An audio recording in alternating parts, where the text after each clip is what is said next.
Tatanagar RPF और GRP ने एक संयुक्त अभियान चलाकर एक ब्लाइंड मर्डर मिस्ट्री का उद्भेदन किया है। यह मामला उतना ही अंधेरे में था जिस तरह से एक अंधेरे कमरे में कोई होता है, लेकिन पुलिस ने अपनी तकनीकी अनुसंधान से इसमें सफलता पाई और यह पाया कि यह प्रेम कहानी का ही एक दुखद अंत था। 20 साल का युवक का 27 साल की लड़की के साथ प्रेम संबंध था और वह विधवा लड़की से अब पीछा छुड़ाना चाहता था, जिस कारण उसने इस हत्याकांड को अंजाम दिया था। इस हत्याकांड के खुलासे ने सबको चौंका दिया है।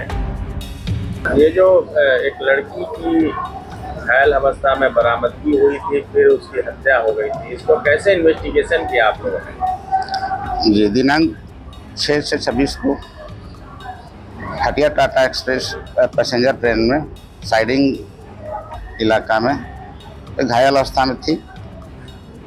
उसको हम लोग हॉस्पिटलाइज किए थे, एमजीएम थाना में ले गए थे और हमने अपना ऑफिसर और निगरानी के लिए जवान भी लगाया गया था। लेकिन उस क्रम में कई बार उसका बयान लेने का प्रयास किया गया, लेकिन बयान दर्ज नहीं हो पाया और बेहोशी हालत में उसका मृत्यु हो गया इलाज के क्रम में। फिर हम लोग उसका एफआईआर दर्ज किया गया मर्डर केस का और साक्ष्य छिपाने का आरोप में। इस क्रम में हम लोग अग्रतर अनुसंधान जो चालू किए, उसमें से हम लोग रांची रेलवे स्टेशन का सीसीटीवी फुटेज का अवलोकन किए, तो वहाँ उससे मिलता जुलता लड़की और एक पुरुष को देखा गया वहाँ पर। तो इसी आधार पर हम लोग अनुसंधान को आगे बढ़ाया गया।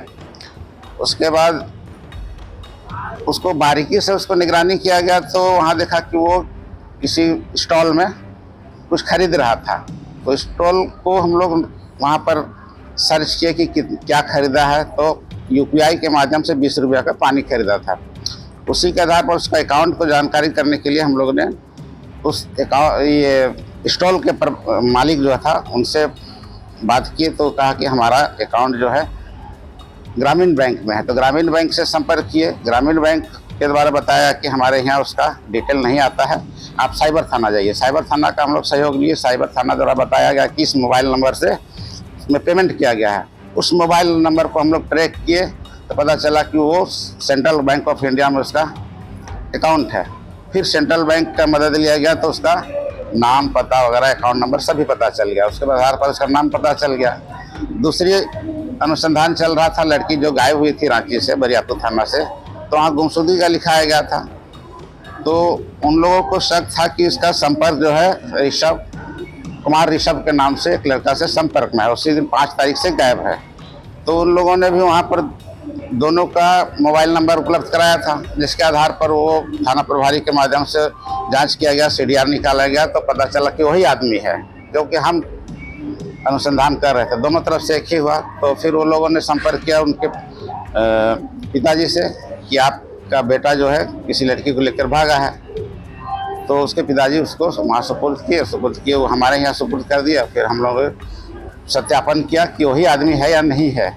उसको जांच किया गया कि घटनास्थल ले जाया गया, कैसे कैसे तुम मर्डर किया था, और वो अपने स्वीकारोक्ति बयान में अपना अपराध स्वीकार किया और उस कपड़ा, बैग सबको पहचान किया। इसके आधार पर हम लोगों ने उसको गिरफ्तार कर उसको जेल भेज दिए। तो ये कैसे मैंने क्यों किया ये हत्या, उसने मैंने क्या बता रहा है उसने? तो स्वीकारोक्ति बयान में क्या बताया?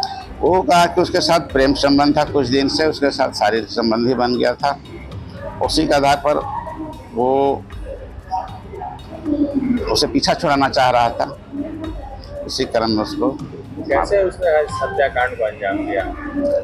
उनके अनुसार बताया अनुसार तो कहा कि हमने उसको गला दबाया था और कुछ फैट मुक्का से भी मारा था और कुछ केबल तार के द्वारा उसका गला घोटा गया था। मोबाइल का चार्जर का तार था?